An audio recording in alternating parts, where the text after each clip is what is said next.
I think it needs to be, what am I grateful for in my life that's created by me? And if that answer is nothing, then I think you need to fill that.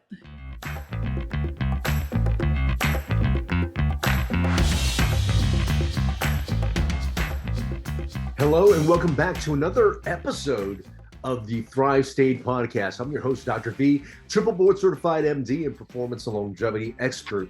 And on today's episode, we talk about cognitive health in women. You know, a few months ago, I brought on Dr. Dale Bredesen, who had a book called The End of Alzheimer's. And on today's episode, we really dive in a little bit deeper as to why women tend to be more afflicted with Alzheimer's than men, and what women can do to help themselves prevent cognitive decline. Now, if you are new to this podcast, welcome in. I am Dr. V, and this podcast is really about bringing the thought leaders in a health, wellness, and performance space to give you the tools, the mindset, the habits to live your best and fullest life. For those of you that are returning, welcome back. Thank you for joining us on this journey. If you haven't already, pick up a copy of my book, Thrive State, Your Blueprint for Optimal Health, Longevity, and Peak Performance. It will really give you the tools, the knowledge, the techniques, and the habits to get you living your best life, feeling as your best self. Also, if this podcast is giving you value, please consider leaving us a 5-star review wherever podcasts are heard. That will help the show grow. Of the 6.5 million Americans that are currently living with Alzheimer's, 2/3 of them are women. Why is that? Scientists are trying to figure that out, and many are investigating menopause's potential role in this devastating disease. Here today on this podcast to break the latest research on the complex relationship between Alzheimer's and menopause and what women should be doing to protect themselves is Dr. Kavita Desai. Dr. Desai is an accomplished pharmacist and the founder of the female-focused health and wellness platform, Revivele, which is dedicated to educating women about disease prevention and cognitive health, as well as providing tangible solutions and resources. One of the things we've discussed today is actually not only the tools that women can use to implement to prevent cognitive decline, but what it really starts with is permission to care for themselves. You know, I have a mom, I've got a fiance, and I know that many women care for so many others and put many others first before themselves. And we talk about on today's podcast why that is a necessary first step to really reaching the health and potential of a woman's life. After 13 years of practice, Dr. Desai was faced with an unimaginable diagnosis of her mom with Alzheimer's. Suddenly, her perspective on life, on health, and on her career started to change. And after witnessing the decline of her mother's health and focusing more attention on her own cognitive health, she was able to redirect her clinical skills and decided to focus on brain health, neurologic disease prevention, and how these diseases actually affect women specifically. Today, she's a tireless advocate for women and strives to consult with leaders in the field to help women address the most contributing factors in their lives and within their bodies that can impact the risk of developing diseases that affect women to a greater extent than men. So if you're a man listening to this, I know you have women in your lives. So this will give you some perspective to help the women in your lives. And if you're a woman listening to this, thank you, because you are giving the time to yourself to learn the tools and the knowledge necessary to keep yourself and the people around you happy and healthy. So please enjoy this conversation with Dr. Kavita Desai. Dr. Kavita Desai, welcome to the Thrive State podcast. Thank you so much for having me. This is so exciting. It is very exciting indeed. You know, just not too long ago, I had Dr. Dale Bredesen on the podcast talking about the ends of Alzheimer's, but I think you bring such a unique angle to it and a very unique population to be talking about this. And I can't wait to get into it. Now, but before we do a segment on the show that my audience knows is called the 5 to Thrive. 5 quick questions to get to know you on a personal level and really massage and lubricate our conversation moving forward. So I'm going to ask Awesome. you now, are you ready to play The I five am to ready to play. five. Yes. All right. So as a child, what did you want to be when you grew up? Physician. Question number two. What one memory did you have of your children sparks the most joy in your life? I think when they were around 3 years old and they were finally somewhat self functioning, self washing, self cleaning, that to me is the best moment in parenthood. All right. Question number three. What was one of your favorite memories as a child or an activity that used to just light you up?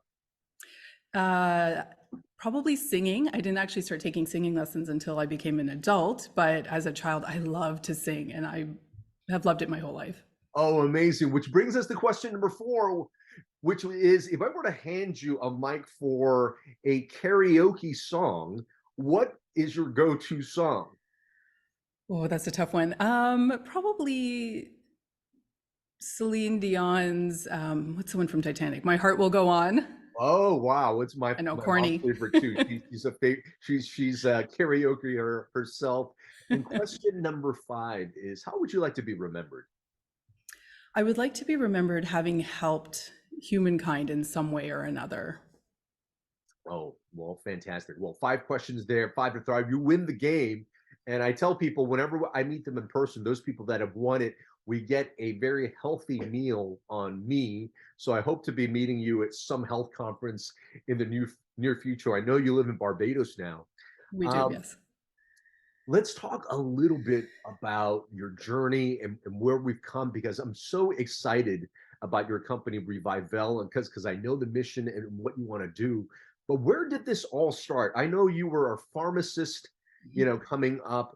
How did you go from a pharmacist to creating this company focusing on preventative health, particularly for Alzheimer's in women? So I was very lucky that because I did my doctorate of pharmacy in the US, it's a very hands-on degree. We're taught a lot of clinical skills. And so when I moved back to Canada and had started my career, I did a lot of preventative medicine. I ran a healthy heart clinic, which was looking for risk factors and educating patients and, checking blood work and making sure that they were reducing the risk factors for cardiovascular disease. And then I went on to own a multidisciplinary clinic, which had a niche clinical pharmacy within it. And in that, we were dealing with mainly pain and addiction patients, but a lot of women with fibromyalgia. And those women just happened to fall in the perimenopausal age bracket, so generally in their late 30s and up. And then in the meantime, my mom had been diagnosed with early onset Alzheimer's, which is what gave me a particular interest in brain health and preventing cognitive decline, not only for myself, but just as an interest. I was interested in doing something within that space at some point. And then COVID happened. My mom actually passed away during COVID, and we ended up moving internationally to Barbados. And in that time, I was like, this is the perfect time to take that plunge. I think I learned so much from her illness, and not only about the disease, but also about living life to the fullest. We don't know how much time we have. So that's when I conceptualized Revivele, and what started out was as a company that wanted to reduce risk factors for women in brain disease, turned out to become much bigger than that, because as I'm researching and learning more, we're learning that there's a lot of risk factors that increase for women during their perimenopausal years. Hmm. And those risk factors are also what are the risk factors for Alzheimer's, which women do have a higher prevalence of getting a cognitive related disease. So that's kind of where Revivele came to be. And we're trying to reduce the morbidity that women experience from a lot of these disease states, and also improve their quality of life. Oh, amazing. Speaking of, Alzheimer's, we know the incidence and the prevalence of Alzheimer's disease is actually higher in women than it is in men. Correct, Are yes. there particular genetic factors or why is it that women tend to be more predisposed? The original mindset was that it was because women live longer, but that's been debunked now. We don't really think that that's the case. I don't think that we actually know, other than the fact that could it be that women tend to experience stress and anxiety at greater levels? Is it because during perimenopausal years, our gut microbiome is also shifted? Mm. Um, I don't know that we know the exact reason, but we do know that it is a fact that women do actually experience it at greater numbers. I see. I work in the longevity space and I run a very small men's concierge practice. And we know that for men, um, a lot of some of their health as it pertains to declining organ function, cognitive function, and things like that have to deal with their declining hormones. And Hmm. I wonder in the perimenopausal women whether this drastic drop, even more precipitously as it is in the men population, whether that correlates with some of the things that's happening. I know probably some of the other organ functions, but cognitively, do you think that that plays a role? I do. I feel like there's a link. It hasn't been studied. I think there would be experts out there that might say, no, that's not the case. But the symptoms that men and women actually experience as their hormones decline are very similar to the risk factors that we are now saying are causes of cognitive decline. So it does you do have to wonder, right? And we do know, if nothing else, osteoporosis is definitely increased in Yeah. women after menopause, all cardiovascular risk. So there's so Yes. many other things that we should also be worried about, and also can use the same preventative strategy. Yeah, I have female counterparts who do bioidentical hormone replacement in women, Right. and certainly that has improved bone density, has improved Hmm. cardiovascular risk factors, and they told me has improved cognitive health as well. Wonderful. Now, so many women, I feel they come to me and they don't really know where to begin when it comes to your brain health. Is Hmm. there, good starting points as to where they can even begin to say, oh, I need to start here. I need to look for this coach or this type of practitioner. What advice do you give to women? Yeah, so I guess that's the whole foundation of Revivele, is I want it to be accessible, because for most women, whether it's financial reasons or time, and even just prioritizing, I feel like women often do not put their own health first. They are often taking care of a young family or have aging parents, partners. And I think it's a lot of things that we can do at home to start. And it starts with diet, right? Our modern day diet is not as clean as it probably should be. We should be eliminating a lot of the processed foods, the sugars. As we know, glucose imbalances are also linked to cognitive decline. Eating a whole foods, predominantly plant-based, clean proteins. And then I think prioritizing sleep, because that's another factor that a lot of women complain about. I actually had put out a survey. I wrote a book recently, and I had put out a survey to over 300 women, 300 women have responded to, and sleep is like almost the number one complaint that women have in this age bracket. So prioritizing good sleep hygiene, improving gut health. So whether that's incorporating a probiotic supplement or changing your diet and including probiotic and prebiotic foods. Stress and anxiety is huge, and women, we notoriously worry about things we shouldn't worry about. So it's Yeah. learning to be mindful and doing, meditation or going for daily walks or whatever works for you to still your mind. And I think it's addressing so many numerous factors that can be done. That's quite simple. That's, I think, the first step towards prevention. This episode of the Thrive State podcast is brought to you by the Thrive State Accelerator. The Thrive State Accelerator is actually a home course that I developed using the exact same techniques I work with my celebrity clients, CEOs, and executives on how to get them to the Thrive State. The Thrive State Accelerator teaches you how to master your 7 bioenergetic elements. That's sleep, nutrition, movement, stress and emotional mastery, relationships, our thoughts and mindset, as well as purpose. In this Thrive State Accelerator, you're also going to get a bonus module on optimization. That's how I talk about supplementation, peptides, all the optimization techniques I use with my clients to get them to the Thrive State. Now, for some of you who are just joining us for the first time, you guys might be wondering, what is the Thrive State? Well, the Thrive State is actually the energy the epigenetic environment we give to ourselves, telling our DNA how to act and how to respond. And if we want optimal health, longevity, and peak performance, if we can master these 7 bioenergetic elements, our ability to have those 3 things that we just said, optimal health, longevity, and peak performance, is at its greatest. And it also prevents you from getting chronic symptoms like brain fog, being overweight, feeling sluggish, acne, pain, all these chronic symptoms, as well as preventing you from getting chronic disease. So getting to that thrive state is really getting to that state to master being that very best version of yourself, so you could show up for you, for your family, for your business, everything that's important to you. So go ahead, check it out right now at kienfood.com/accelerator and use coupon code podcast25 for 25% off. Now back to the podcast. Here's the thing. I have a fiance, and she is a mother of 2. She's also running her own business. And I was recently listening to the teachings of Alan Armstrong when it, comes to women and how their brains are. They have a very diffuse attention span because they have to, take the details of so many different things to make sure that they can act accordingly to keep the tribe safe. Which is Correct. why Yes. so many women take on so many different things. Yeah. And this is something that is almost instinctual to a woman's biology and psyche. And I think so many people know that probably the changes to make are very simple when it comes to sleep or nutrition or finding a stress routine. But I find so many people, even knowing that, find it very difficult to start that because of Yes. this instinctual drive. Are there,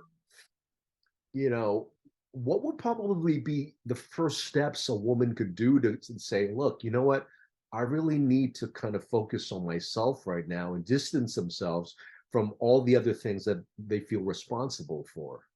Yeah, that's tough. It's like you said, it's such an internal driver. I think it has to be a personal choice. I Yeah. think women, we have to recognize that it's not selfish. To do things for yourself, because I mean, there's the saying, right? Happy mom, have like what is it? Happy home, right? So, I think by being the sacrificial lamb, we're not actually bettering our families. We're not bettering our own lives. And I saw that in my mom, right? She was that immigrant mentality, very smart woman. She was actually a physician, and had gotten herself through medical school in India at a time when it was very unusual for a woman to become a physician. And then she, immigrated to Canada soon thereafter. And yet she spent her whole life catering to my dad and my brother and I, and not doing anything for herself. And then, it was always like, oh, when you guys are grown up. And by then it was too late. She was symptomatic in her 50s. So that's incredibly frightening. And I think as women, we have to be aware that time is limited, and it's also role modeling for our kids. If you happen to have children, it's good Yes. for them to see that it's okay to prioritize yourself. There's no harm in that. Yes, yes. Self-care is certainly not selfish. And we know that if we don't have the energy for ourselves, that we could show up as ourselves, other people feel it. Correct. And so, what was it for you? I know you balanced being a pharmacist, being a mom, being a wife, being a caretaker for your mother.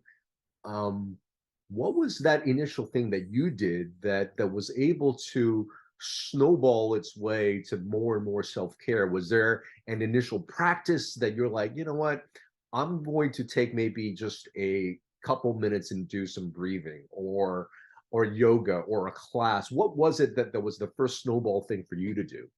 Yeah, I think, exercise, because it's amazing how much better you feel when you do squeeze in that workout, as hard as it is. And as much as we don't always want to work out first thing in the morning before our day begins, it really does motivate you. And then that makes you feel a little bit better. And then I think then it's baby steps after that, after I was like, oh, that's really fun. And then as I mentioned, I only started singing as an adult, and it was after my mom was diagnosed with early onset Alzheimer's. I started doing that, and that's incredibly meditative for me. It's amazing Ooh, how happy I am after a singing lesson. And I was like, oh, that's really fun. So then I started painting, and then career, I think, was always there. It's something I've always semi-focused on, on and off. I took some time off for kids, but I think it's something that you have once you start doing it and you realize that the world doesn't fall apart around you, that then you can continue to take more steps towards bettering yourself and fitting in everything else that you prioritize. I think that's beautiful that you mentioned just tapping into those things that bring you joy.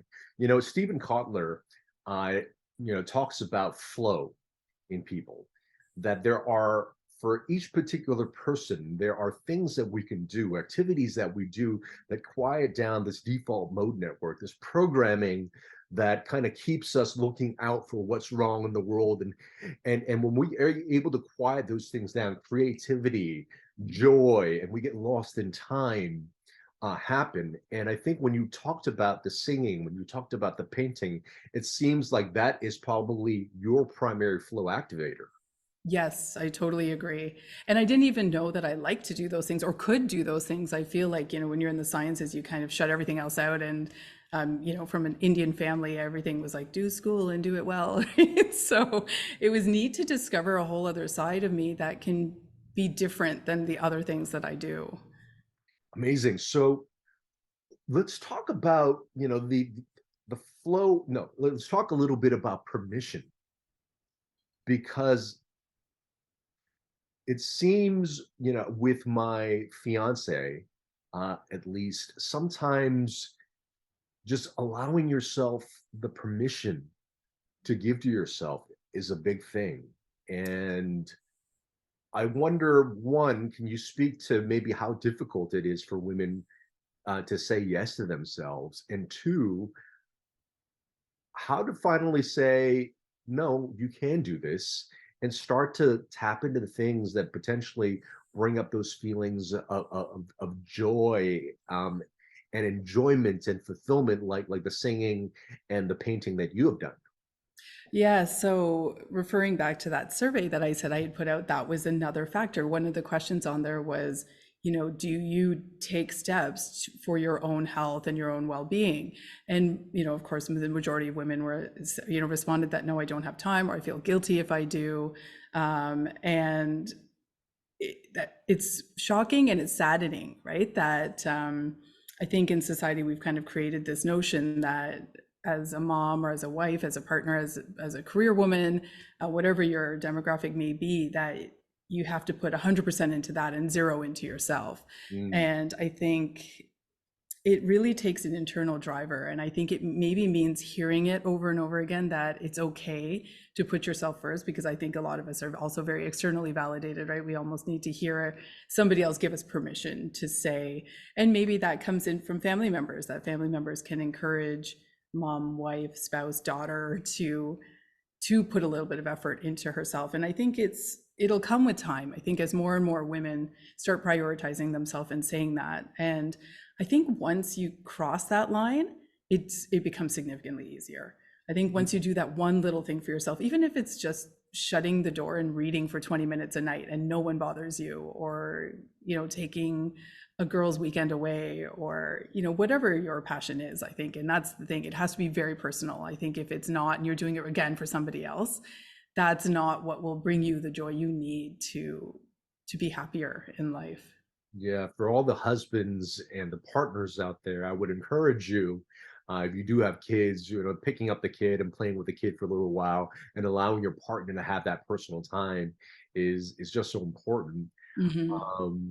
Because it is that single step. And I know for a lot of people, men and women, you don't need to have a wake-up call of a diagnosis, or a wake-up call of not feeling good, or a wake-up call of forgetful memory for you to take action. That you could start now. And the benefit, like you were just hearing Dr. Desai say, is just this moment of peace and joy in that moment that you can carry on into your day, and it will snowball into a shift in energy, in a state in yourself. I call it the thrive state, but but that's super great. So this has been very such a fruitful conversation, not only knowing that the lifestyle factors that you talk about, sleep, nutrition, movement, and caring for yourself, but what are the first steps of really giving yourself the permission, yes, to give to yourself. The That's first, also a beautiful thing. yeah, the first steps, that's tough. I would say start every day, even with a moment of being grateful for what's happening in your life, or for one thing that you do that's just about you. It's not about, I'm grateful for my kids, or I'm grateful for my job or my partner. I think it needs to be, what am I grateful for in my life that's created by me? And if that answer is nothing, then I think you need to fill that. And I think that's a good start, is to reevaluate, right, where your gratitude in life is coming from. Because if it's only in other people, then I think life's too short to not be bringing joy for yourself. Mm, that was so delicious. Thank you for that.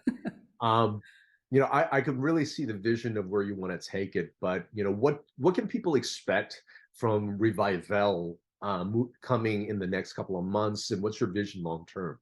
Yeah, so right now we're trying to provide as much education as possible, because I think, again, it's that women, a lot of women, are not aware of their risk factors or what they can even do. And it's saddening when I see a lot of the questions that are asked of me, of I don't know where to get help, or I'm being dismissed when I ask for help. And there's a lot of that rhetoric right now. So we're just trying to provide education tools for women. The next step, I'm actually just in the middle of finalizing a monthly supplement line that, again, I created very selfishly. It was something that I wanted for myself, because I do take a lot of supplements every day to reduce inflammation, improve sleep, better my overall health. But then I'm taking a handful of pills every day. So I'm having it formulated such that it's as few tablets and capsules as possible, very easy to follow. And it's just makes it easier for me to be compliant. And so then, as part of Revivele, I've actually created that stack for women to use if they wish, to kind of help better their symptoms. There's also a book coming out, which is just very educational. It's just about women's health, and I've gone into all the key symptoms that women tend to feel, and just some strategies that they can do every day to try to limit their burden of disease and to improve their quality of life. And then down the road, we're really hoping that we can also be addressing mortality and putting a lot more education and maybe even tools out there for screening, and making sure that we're looking at breast cancer and getting our pap smears done, and all of the testing that women should be making sure that they're getting to once again improve their quality of life and their long-term health. Oh, that is beautiful. Dr. Desai, I want to acknowledge you for your journey, for putting in the work of becoming a pharmacist and doing all the nitty-gritty work, but really the work of becoming a beautiful female human being that has cared for your husband, your children, your mother, and recognizing the pitfalls in where women's health are, and taking the initiative to start a company such as Revivele. So thank you for that. I acknowledge you for your work. It's so important. And before I ask my last question, how do people find out more about you and Revivele? So you can check us out on Instagram. It's at revivele.inc. And then we also have a website, revivele.com. Beautiful. My last question to you, Dr. Desai, is, of your life and everything that you've encountered, all the medicines, all the supplements, all the practices, what has been your best medicine? For me, it's been slowing down. So I think we moved to Barbados unknowingly. It was a very blind move, just something we wanted to do with our kids before they grew up. And it has forced me to slow down. It's island living. And I think, as much as I'm very type A, I'm a little bit, I like to have, micromanage a lot of things, but it has forced me to slow down. And we're spending so much more time with our kids. We're eating suppers together. We go for family walks in the evening. And I think that was a necessity that I didn't even realize I needed. And it has made me calmer, happier, and I'm hoping, therefore, healthier. Dr. Desai, that was beautiful. Thank you for this conversation, and thank you for being on the Thrive State podcast. Thank you so much for having me. It's been a pleasure. I hope you enjoyed that episode of the Thrive State podcast. And if this podcast is bringing a lot of value to you, if you're find that your life is just improving with this podcast, that your life is getting to the next level, please consider supporting it. And here's a few ways you can do so. You can do so by liking this video and commenting on this video, and also sharing this video with your friends and family. Another thing you can do is go to ratethispodcast.com/ThriveState. Go ahead and leave us a 5-star review there. It will really, really help this show grow. And this will give me more time so that I could actually give more content to you, just like you got in this episode. And if you haven't already picked up a copy of my book, Thrive State, Your Blueprint for Optimal Health, Longevity, and Peak Performance, you can pick it up now. It became a #1 new release in longevity. Go to thrivestatebook.com. And if you enjoy the book, please consider leaving us a review as well. And the last thing you can do, if you're liking everything here and you want to work more closely with me as well as my team to get you into the Thrive State, go to kienvu.com/accelerator and consider joining the home course, the Thrive State Accelerator. It's really the course that I use. It's the concepts that I use personally when I work with CEOs, celebrities, and my high-profile clients to get them to the Thrive State. Again, the Thrive State Accelerator at kienvu.com/accelerator. And because you're a listener of this podcast, I want you to save 25% by using the coupon code podcast25. I hope we continue to give value to you. And remember always, you are your best medicine.